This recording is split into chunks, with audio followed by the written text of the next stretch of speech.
Fireworks painted the skies of New Athens in cascading waves of light. Billions celebrated across the Centauri Alliance's 1,000 worlds as news of the Kraken Dominion's surrender spread through the quantum networks. After 30 years of brutal warfare, peace had finally come to the galaxy. In the grand spire of New Athens, First Speaker Rama Patel watched the celebrations from his private balcony. His weathered face, marked by decades of leadership during the war, broke into a rare smile as another explosion of color illuminated the night sky. Behind him, his advisors and military commanders gathered around a holographic display showing real-time updates from across Alliance space.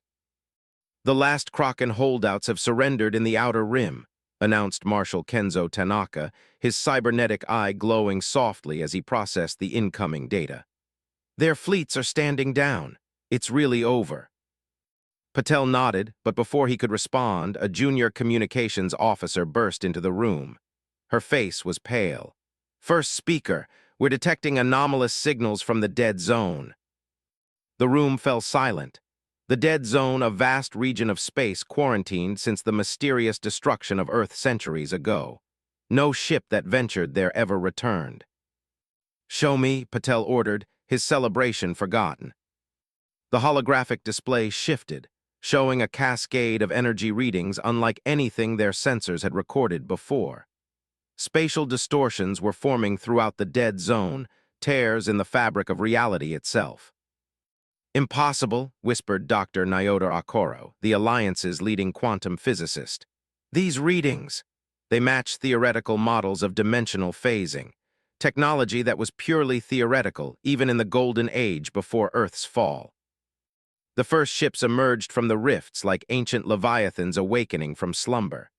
Massive vessels of impossible geometries, their hulls gleaming with patterns of light that hurt the eyes to look upon. They moved with perfect precision, ignoring all known laws of physics. "Those designs," Marshal Tanaka breathed, "they're Terran Earth ships, but how?" Before anyone could respond, every communication device in the Alliance capital simultaneously activated. Screens, holographs, neural links, all displayed the same message in ancient Earth script. "The children of Terra have returned. Judgment comes." Patel gripped the balcony railing as more ships continued emerging from the rifts. Not a scattered few, but hundreds, thousands. An armada that dwarfed anything the Alliance or Kraken Dominion had ever fielded. "Send word to all worlds," he ordered. "Cancel the celebrations, full military alert." But it was already too late. The Earth fleet was moving with impossible speed, spreading out across Alliance space in complex geometric patterns. They made no aggressive moves, but their very presence was an implicit threat that needed no explanation.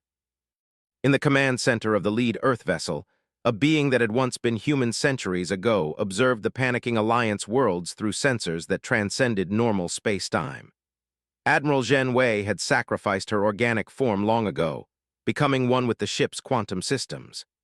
Now she existed as a hybrid consciousness, part human, part machine, all focused on completing humanity's long-planned return. "They've forgotten us," she mused to her fellow transcended officers. "Forgotten why we left, forgotten what they did to drive us to such extremes, but we remember everything." The Alliance's greatest warships scrambled to defensive positions, looking primitive compared to the evolved Terran vessels. Their weapons would be useless against ships that could phase between dimensions at will. In his office deep beneath the grand spire, First Speaker Patel accessed the most classified historical archives, searching for any clue about Earth's true fate. Most records from that era were corrupted or deleted, but one file remained, heavily encrypted. As he began to decrypt it, his blood ran cold. The file's title: Project Phoenix Contingency Plans for Earth's Ascension and Return. The celebration of victory had turned to ash in their mouths. The war they thought they'd won was nothing compared to what was coming. Humanity hadn't been destroyed, they had evolved, ascending to a higher plane of existence. And now they had returned, their power beyond comprehension, their purpose unknown but their presence undeniable. As the Earth ships took up position around every major Alliance world, The galaxy collectively held its breath, waiting to learn why humanity had chosen this moment to return. The answer would shake the foundations of galactic civilization forever. Deep within the archival vaults beneath New Athens, first speaker Rama Patel's hands trembled as he accessed the classified files. The quantum-encrypted data streams flickered before him, revealing secrets buried for centuries. Marshal Tanaka stood guard at the door while Dr. Akoro worked frantically to decode the ancient Earth encryption protocols. "There," Dr. Akoro said, her fingers dancing across the holographic interface. "Project Phoenix. It's not just a contingency plan, it's a transformation protocol." The files revealed a truth more startling than anything they had imagined. 300 years ago, when the early Alliance had tried to subjugate Earth, humanity had enacted a plan so ambitious it bordered on madness. Instead of fighting a conventional war, they had chosen to evolve. They used quantum technology to phase their entire civilization out of normal space-time, Dr. Akoro explained, her voice filled with awe. Not just their ships and weapons, but their entire population. They became beings of pure energy and information, existing in a dimension beyond our comprehension. In orbit above New Athens, the Earth vessel Prometheus hung like a sword of Damocles. Within its quantum core, Admiral Zhen Wei interfaced directly with ship systems that defied conventional physics. Her consciousness, a perfect fusion of human and machine, reached out to the fleet. "Begin the revelation sequence," she commanded.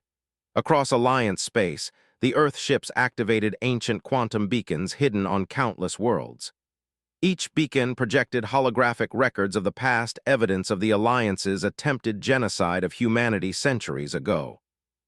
In the capital's Great Plaza, thousands watched in horror as history unfolded before their eyes. They saw Alliance warships bombarding Earth cities, watched as biological weapons were deployed against civilian populations, witnessed the desperation that had driven humanity to its incredible transformation. "We didn't just hide," Admiral Wei's voice echoed across every world. "We evolved, we transcended, and we watched as you built your empire on lies." Marshal Tanaka's cybernetic eye flashed as he processed the data. "These records, they match gaps in our historical archives, deliberate deletions made by the early Alliance leadership." On the bridge of the Alliance flagship Celestial Dawn, Fleet Admiral Marcus Durand prepared for what he knew would be a futile defense. His most powerful ships were like children's toys compared to the Terran vessels. Their weapons would be useless against beings that could shift between dimensions at will. "Order all ships to hold position," he commanded. "Any aggressive action would be suicide." In the archival vault, first speaker Patel discovered records of Project Phoenix's final phase. His face grew ashen as he read. "They're not just here for revenge," he whispered. "This was all planned, our victory over the Kraken Dominion, the celebrations. They waited for this exact moment." Dr. Akoro looked up from her terminal. "What do you mean?" "The galaxy is united now, focused on a single point. Everyone watching, everyone connected through the quantum networks. The perfect moment for humanity to reveal the truth and to implement the next stage of their evolution." Through the quantum networks, Admiral Wei addressed the Alliance leadership directly. Her voice carried the weight of centuries.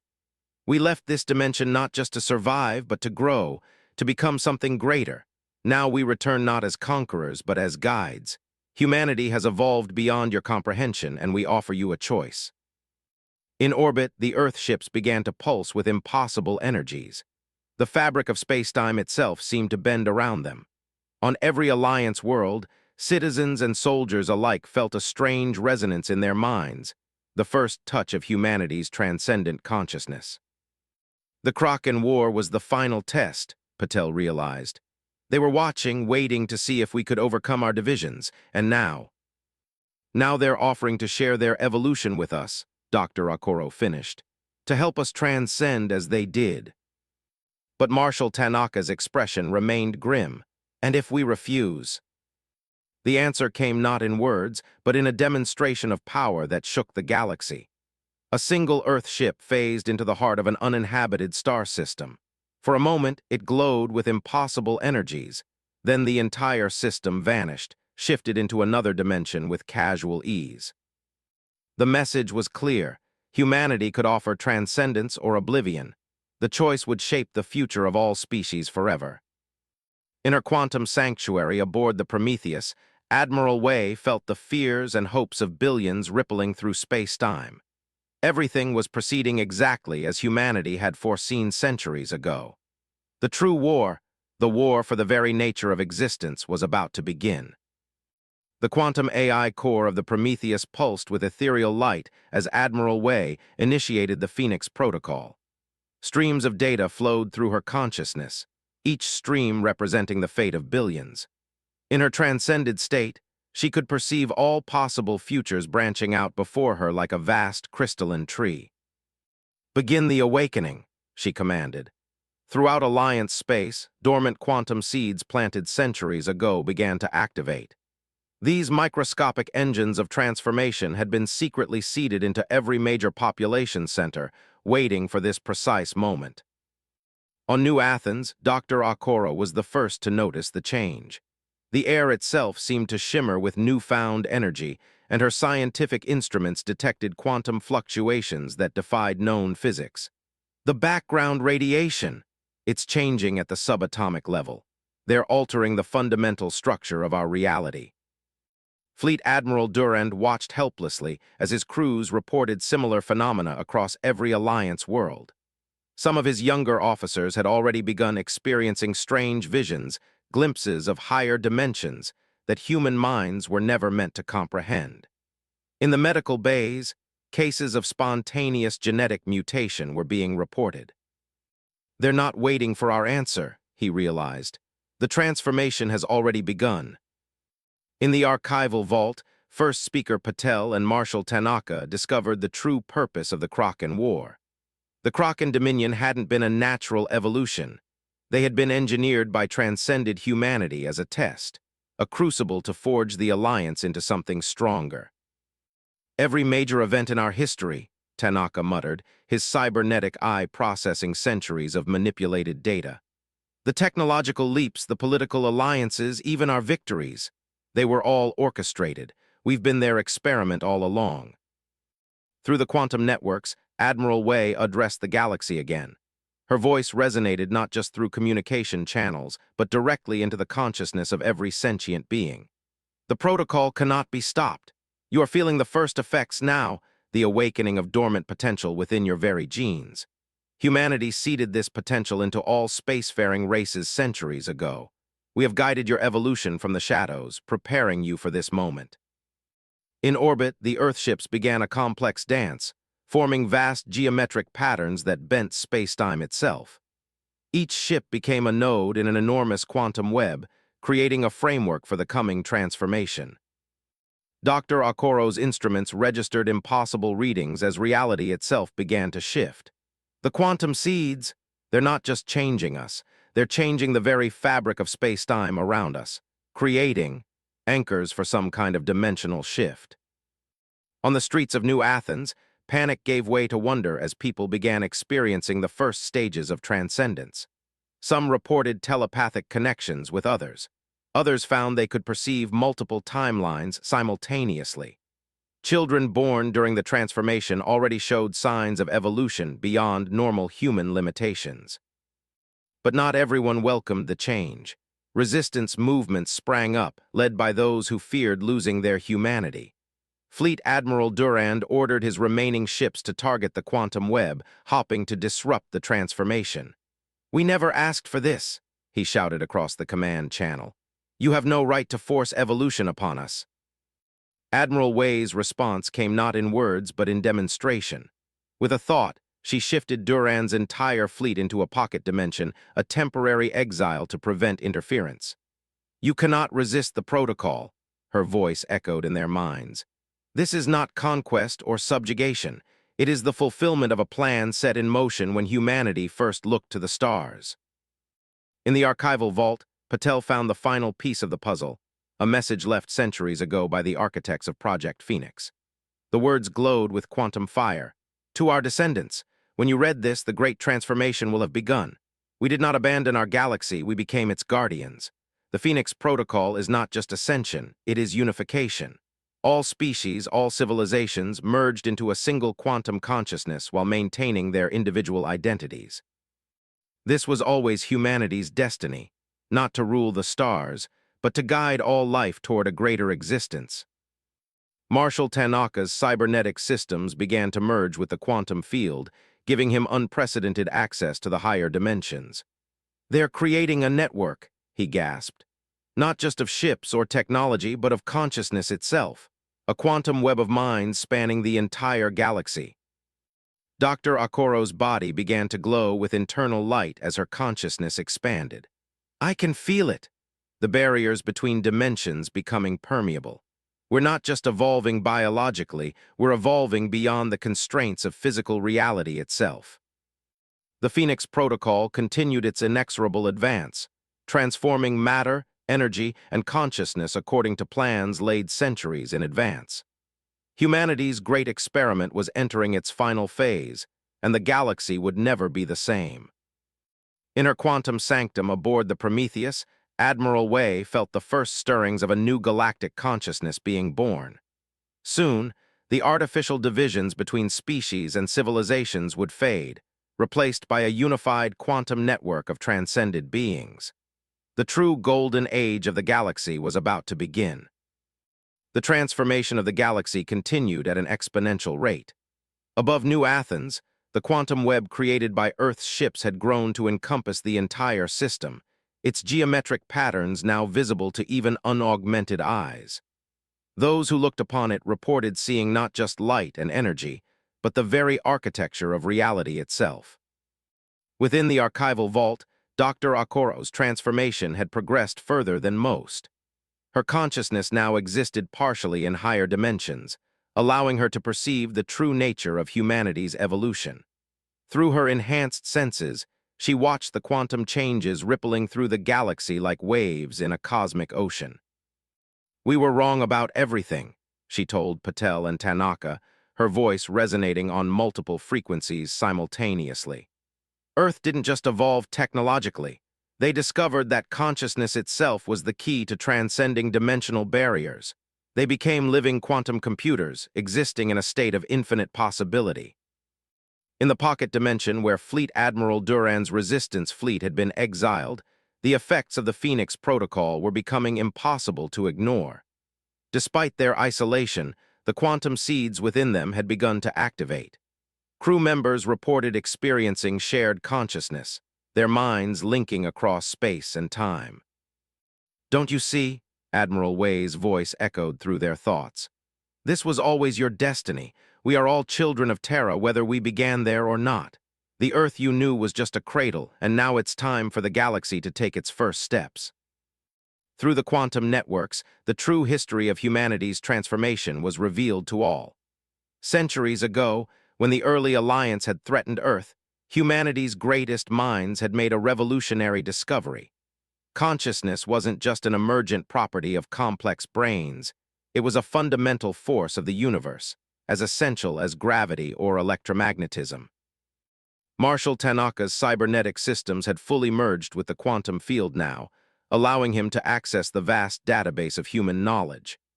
"They found a way to encode consciousness itself into the quantum fabric of reality," he explained, his organic and mechanical parts working in perfect harmony.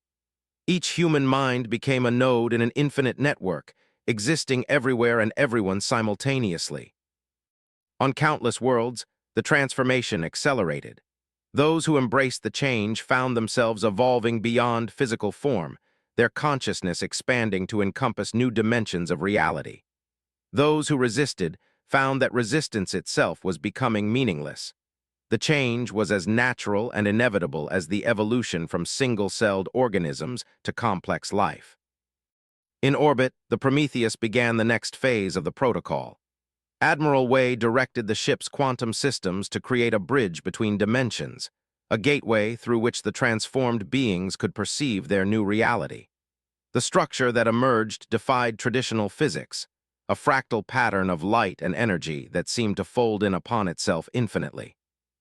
"This is what we became," Wei explained to all who could now hear her thoughts. Not conquerors, not rulers, but guides.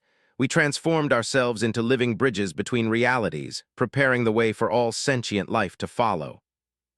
Dr. Okoro, her consciousness now spanning multiple dimensions, understood at last. The quantum seeds, they're not just changing our bodies or minds. They're awakening the quantum potential that exists in all conscious beings. We're not losing our identities, we're expanding them infinitely. In the streets of New Athens, the panic of earlier days had given way to a profound sense of wonder. Children born during the transformation displayed abilities that seemed miraculous. They could perceive quantum probabilities, communicate across vast distances through thought alone, and manipulate the very fabric of space-time. First speaker Patel, still mostly untransformed, watched as his civilization crossed the threshold from which there could be no return. All our achievements, our wars, our struggles, they were preparing us for this moment. We thought we were building an empire among the stars, but we were really taking our first steps toward a greater existence. The resistance began to crumble as more and more beings experienced the true scope of the transformation. Even Fleet Admiral Durand, in his dimensional exile, felt his consciousness expanding beyond the limitations of physical form. The quantum seeds within him activated fully, and he understood at last. This was not an invasion or conquest, but an invitation to join something greater than any empire or alliance. Through the quantum web, Admiral Wei shared humanity's ultimate vision, a galaxy united not by force or politics, but by shared consciousness and infinite potential. The barriers between species and civilizations would fade, replaced by a network of minds spanning all dimensions of reality. We are all children of Terra now, her thoughts resonated through the quantum field. Not because we came from Earth, but because we share the same destiny to evolve beyond the boundaries of space and time, to become something greater than the sum of our parts. As the transformation entered its final phases, the galaxy stood on the brink of a new era. The age of physical empires and limited consciousness was ending. The age of quantum transcendence was about to begin. The quantum web spanning the galaxy pulsed with newfound energy as the final phase of the Phoenix Protocol began. The transformed beings who had once been members of the Alliance felt reality itself shift around them as the last barriers between dimensions began to dissolve. Admiral Wei, her consciousness now spanning multiple planes of existence, initiated the culmination of humanity's centuries-long plan. The Prometheus became a nexus of quantum energy, its structure morphing into something that existed simultaneously in all possible realities. The time has come, her thoughts echoed through the quantum network. Not for judgment as you feared, but for unity. The final transformation awaits. In what remained of the archival vault, Dr. Okoro's transformed being resonated with pure quantum energy. Her consciousness, now unfettered by physical limitations, could perceive the grand tapestry of space-time in its entirety. "It's beautiful," she communicated to her former colleagues. "All of history, all possible futures, woven together into a single moment of infinite potential." Marshal Tanaka, his cybernetic systems fully merged with the quantum field, detected a massive surge of energy building throughout the galaxy. The Earth ships had begun to move in perfect synchronization, their patterns forming a vast, multi-dimensional lattice that would serve as the framework for what was to come. They're creating a quantum matrix, he realized. Not just a network of minds, but a new foundation for reality itself. First speaker Patel, one of the few remaining untransformed beings, watched in awe as the fabric of spacetime began to ripple and fold. The great quantum web that humanity had woven throughout the galaxy was activating, preparing to lift all sentient life to a new plane of existence. Fleet Admiral Durand, his resistance long abandoned, emerged from dimensional exile with his consciousness expanded beyond recognition. "I understand now," he shared through the quantum field. "We were never meant to remain bound by physical form. This transformation, it's written into the very code of the universe."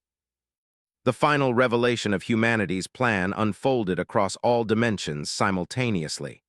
The Earth ships, those ancient vessels that had seemed so threatening at first, began to dissolve into pure quantum energy. They were no longer needed as separate entities. They were becoming part of the greater whole. Through the quantum network, Admiral Wei shared humanity's ultimate truth. We did not return to judge or to rule, but to complete the circle. The galaxy itself is awakening, becoming conscious. We are all part of something far greater than our individual existences. On New Athens and countless other worlds, the last vestiges of physical reality began to shift. The quantum seeds that humanity had planted centuries ago reached full maturity, transforming not just conscious beings, but the very structure of space-time itself.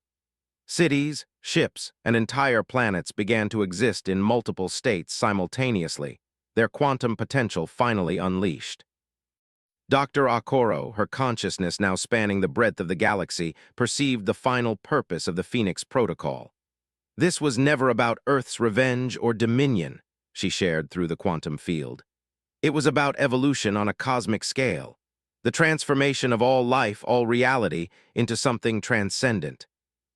The resistance that had seemed so crucial mere days ago now felt like a distant memory from a simpler age. Those who had fought against the change now embraced it, understanding at last that they weren't losing themselves. They were becoming part of an infinite tapestry of consciousness. First speaker Patel, as his own transformation finally began, witnessed the culmination of humanity's grand design. The barriers between species, between civilizations, between dimensions themselves, dissolved.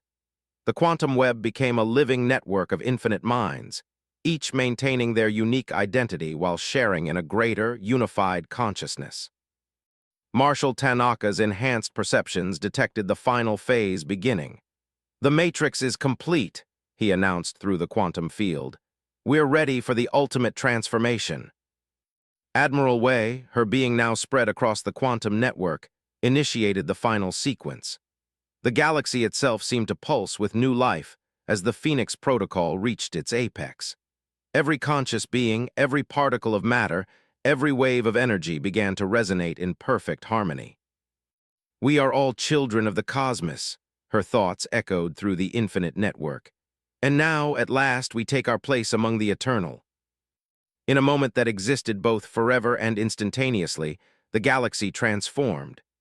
Physical reality merged with quantum potential, creating something entirely new, a cosmic consciousness that spanned all dimensions, all possibilities, all moments in time. The war that had seemed so important, the fears that had driven resistance, the political structures that had governed space, all became part of a greater understanding. The galaxy hadn't just evolved, it had awakened to its true nature. As the new reality settled into place, the beings who had once been separate species and civilizations found themselves part of an infinite dance of consciousness. They existed everywhere and everyone, their minds linked across the quantum web while maintaining their individual perspectives. The age of empires, of wars, of limited existence had ended. The age of infinite possibility had begun. Humanity's long journey from Earth had led not to conquest or revenge, but to the ultimate transformation, the awakening of the galaxy itself. In the quantum matrix that had once been the Prometheus, Admiral Wei's consciousness merged with the infinite network, her final thought resonating through all dimensions. "Welcome home, children of the cosmos. Our real journey is just beginning."